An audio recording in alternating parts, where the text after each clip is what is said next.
And they like makes sort of a lot demand more that. enjoy the idea of, well, I really want to buy this guy's work because he obviously doesn't want to try and, be the Gestapo and restrict everything. Yeah, and so the sort of the power in that relationship has changed, but I was an absolute nobody, and I got this novel just by people's, in online word of mouth, which is what I got a session just on promoting something on the internet. And I was an absolute nobody. I had no credentials, but just the people, hey, I like this. And on the internet, the power of people to recommend things to each other is unfathomable, because if they can Twitter a link to my novel and someone clicks on it and they're not getting an ad, they're getting the novel, just like that. And so the novel was the sales message. I didn't have to tell them to come up with clever ways to convince people. Like with a movie, they cut a trailer that totally deceives you what the movie's about. Like there'll be some slow movie, and they'll piece together like all the action scenes into 2 minutes, and it looks like this slamming action picture, and then you go watch it and realize it's like, and it's all about kind of like tricking people into seeing the content. But on the internet, you build up a different kind of trust with people, because they can show you in a second 1,000 friends, 1,000 Facebook friends. Go read this thing, it's hilarious. All right, so maybe only 10% of them actually follow through and read. That's 100 people. And maybe only half of those actually willing to pay money to buy it. That's 50 or 25 people. Compare that to 30 or 40 years ago. One kid is not going to loan your novel to 25 different people. They'll loan it to maybe one person, and that person will lose it.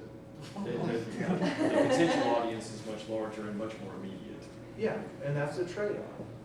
What do you think I look at the music industry, and they went through something that I think eventually the book industry will go through. It doesn't seem like we've gotten to the point where we've got a critical mass of ebook owners where there's so many of us and so many of these people out there that they're going to break all the rules and make their own version of Napster. You know what I mean? Like, not that there isn't stuff out there already, there is, but for example, right? I mean, I have all the ebooks. I didn't buy them for the Wheel of Time, but I own. I'll take them on I own 3 versions of all the Wheel of Time. You know what I mean? Like, it's not that Tor and everyone has it made. I bought all the books and bought all this, and I'm, and then like I have the ebook that sometimes I use to search things, and so it's that mix of how do you not turn off in the next 10 years? How do you not turn off really big fans of books that are spending lots of money, but also want a certain amount of convenience? They don't want to double, triple, quadruple purchase. The honest truth, I think, is publishing is any other industry will look at how to market stuff at a synergy. You sell frying pans, you sell cookbooks, college cookbooks, cooking for college students.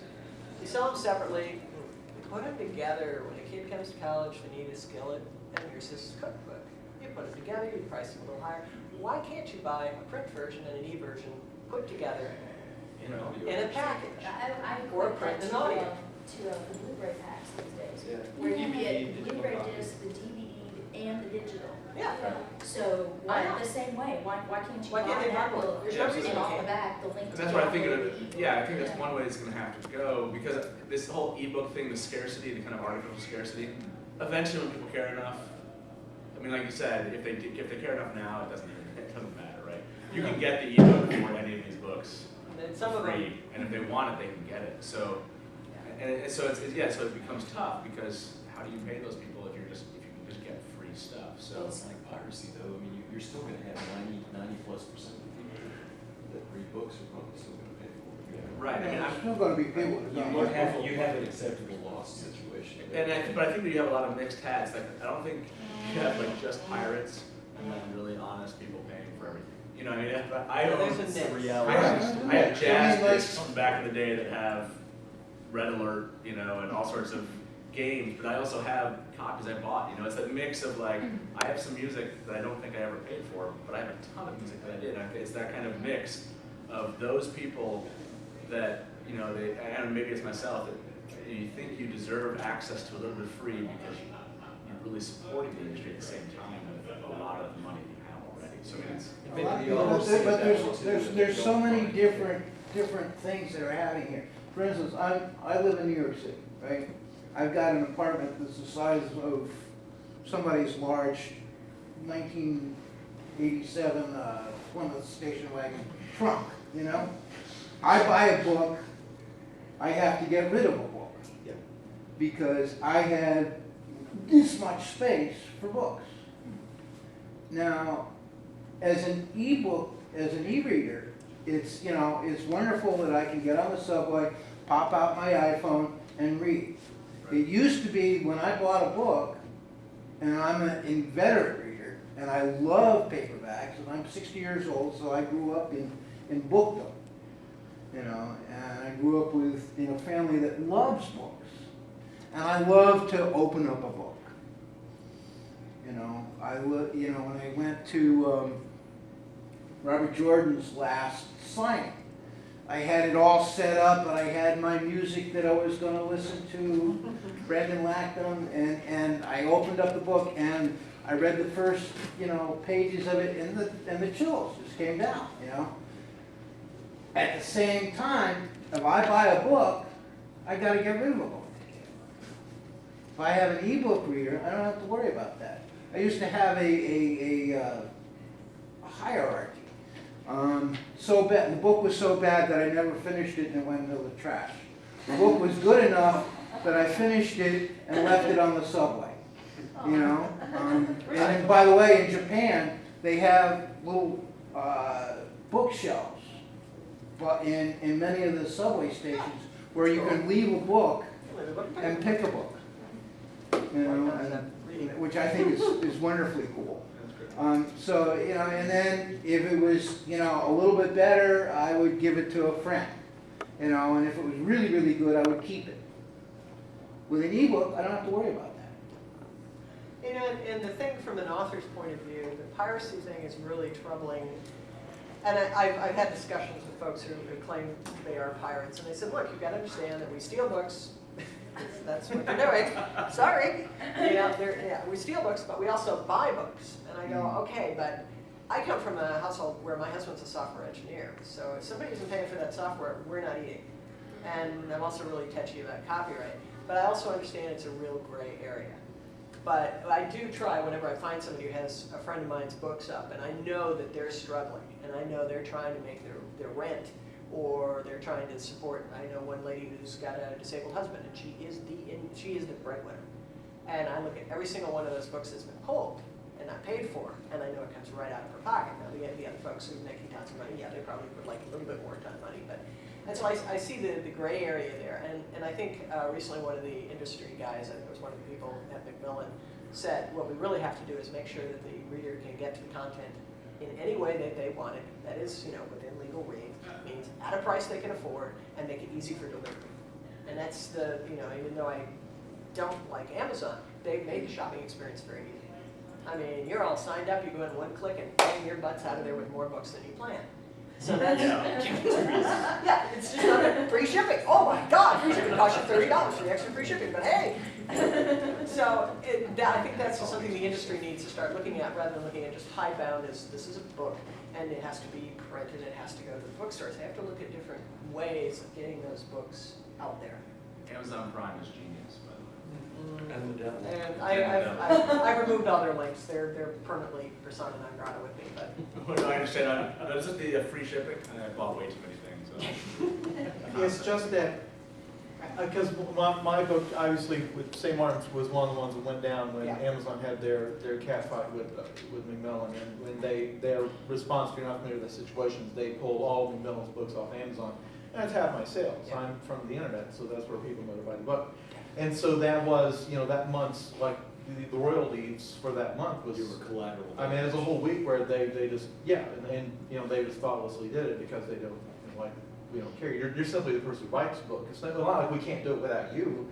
You know, we could probably get some software to write the book if we had to. But it's too easy for me to get embroiled in those, in like the business, and talking about the business model and how the business model's changed and the publishing's changed and the pricing structure's changed. That is so grossly understating the point. The world has changed. Okay, it's like the opening lines of the Lord of the Rings movie. The world has changed. I can feel it in the air. The nature by which humans experience content and ideas of each other has changed forever. Probably more significantly than at any point in our evolution as a species, with the internet. And our ability to share ideas and to talk to each other. All this we're talking about, how much you can charge for an ebook, how much royalty is going to be, how much you're going to fall, are tiny, tiny little things at the periphery of what is a fundamental change in the way by which you can tell stories to each other, by which cultures can move across languages and across peoples and across time and space. There's nothing, I've yet to meet a person who fully understands what it will mean in a few years, as I mentioned, like 3 years from now, when smartphones will be ubiquitous, and that's the only type of phone you'll be able to buy. When if you walk into Verizon and say, I want one of the old-fashioned phones, they'll just laugh at you, like, what? Why? Every phone will have a screen on it. Every phone, we're talking about 4G networks that run at 100 megabits per second. So any phone can drop movies onto it. Any phone can play games. Every kind of media that we've thought up, you'll have in your pocket. You can buy it anywhere you get a signal. Any kind of media that's ever been created through the history of mankind in any format will be in your pocket. Not 30 years from now, 3 years from now, 5 years from now.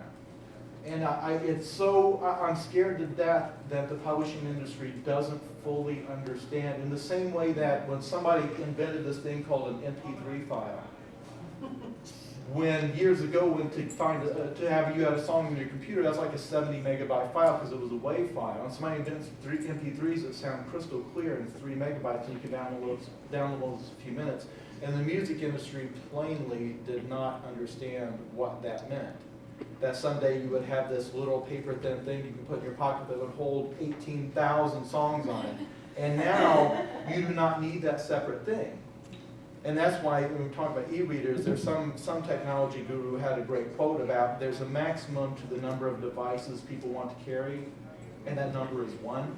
And that's coming. There won't be a need for anything else. So they have to figure out how to make that work financially now. And they have to realize that's coming. To complain that people don't value content as much, that they expect a certain amount of content to be free or very, very low cost, that they expect to be able to sample content at their leisure anytime they want, that they expect it to be available all the time. To complain that people have the wrong attitude about content, you might as well be complaining that the ocean is too salty. It's a pointless. I don't like the idea of making drastically less money on my book. I put a gigantic amount of work into it, but the world has changed. The printing press is here. The books are not on scrolls anymore. And so that's. Well, I'm thinking the way that the publishers are going to have to go, because as you said, after you're used to an iPhone and an iPad and all the really beautiful, gorgeous stuff, color. Oh my God, color. That's what got me with this thing. I was going to buy a BlackBerry, and I touched the screen, and I started scrolling on it. And the Apple virus went into my veins, and we were done. I bought it. And how does this compete? Now, I love paper books, not necessarily the smell of them, because they don't smell that good. But I love paper books. But actual dead tree books. I think what they're going to have to do is create what they call, and they're just starting to come out, are called books. They are video books. And they are an ebook with additional content. It's sort of like the director's cut, where you add all the extra stuff that wasn't on the first DVD, but you wanted to sell the complete DVD of all 3 Star Wars events, so you can bunch of more stuff with Jawas, So, and a book has things where you can go out and if there's music that plays in certain sections of the book, or you can choose different alternate endings, you can take different paths. Like rather than deciding whether my heroine does this at this point, you go, what do you want to do? I want my heroine to do this. Let's see where the book takes it. Now that's a buttload of work for a writer. It's much like gaming. But and also then there's pictures. If you're in Calcutta, there's a beautiful background in Calcutta. I mean, it's like a director's cut. It's an additional thing, and I swear that's where books are headed, because we've got all these lovely little devices that we want to use, and so we want something that's dynamic and I still love dead trees, and I guess lots of dead trees. More interactive stories. Right.